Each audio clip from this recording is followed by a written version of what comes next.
Merci. La parole est à Madame Frédérique Massa pour 5 minutes.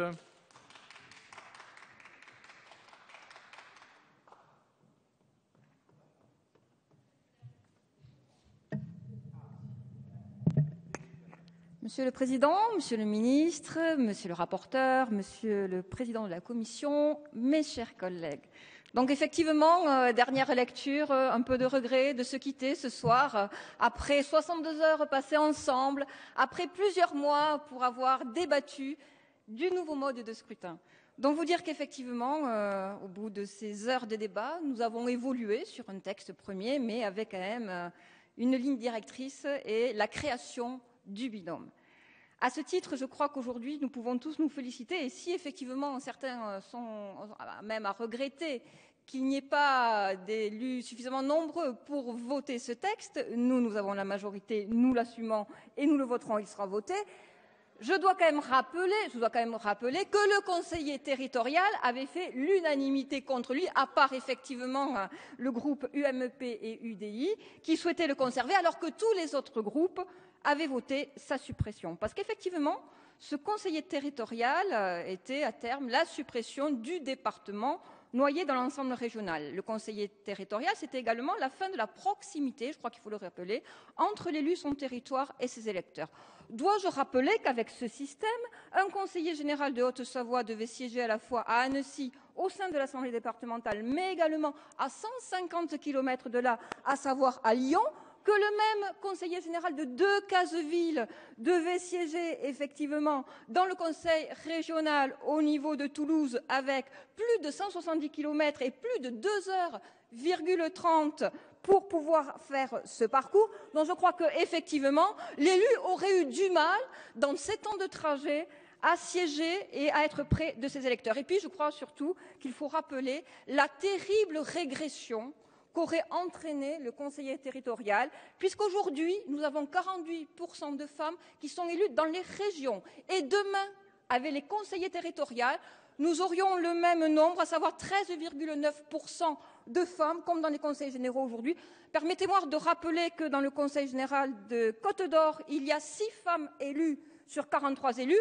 Je ne suis pas plus fière du département de l'Ariège où il y en a uniquement 3 sur 22 et encore moins de certains départements qui n'ont aucune élue femme. Donc je crois qu'aujourd'hui, ce texte permet aux élus féminines de rentrer dans les conseils généraux à parité afin qu'effectivement, demain, autant les territoires ruraux que les territoires de montagne, que ceux de la mer, puissent également avoir des représentants du sexe féminin. Donc, cette suppression du conseiller territorial, nous la saluons. Ce binôme qui instaure la parité également, nous le saluons. Plus de proximité, plus de démocratie, plus de parité, c'est effectivement ce que va permettre ce scrutin demain.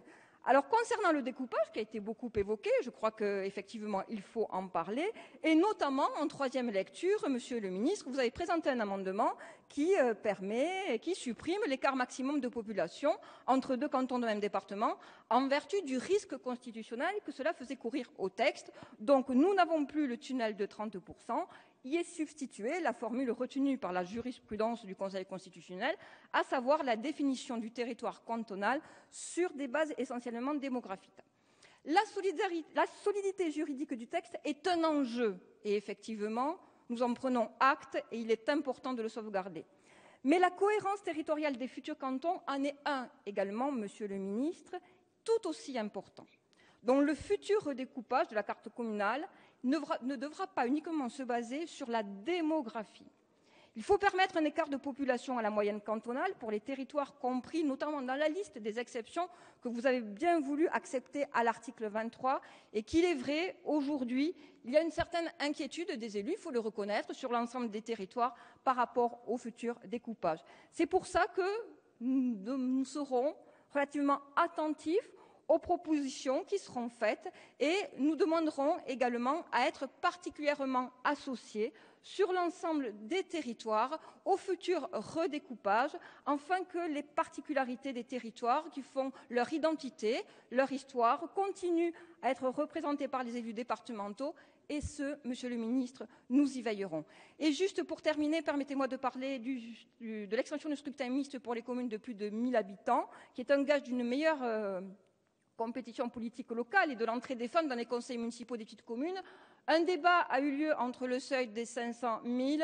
Après un certain nombre d'échanges, de débats, un compromis a pu être trouvé et je crois que nous pouvons nous en féliciter. Alors pour conclure, Monsieur le Ministre, permettez-moi également de vous remercier pour l'écoute dont vous avez fait preuve pendant tout ce texte, avec les évolutions favorables qu'il a pu faire naître, et notamment avec l'article 23 et les exceptions sur les territoires qui aujourd'hui devront être redécoupés, ce qui était une nécessité. Donc aujourd'hui, c'est avec beaucoup de ferveur que nous voterons ce texte et avec beaucoup de ferveur que nous participerons au futur découpage. Merci.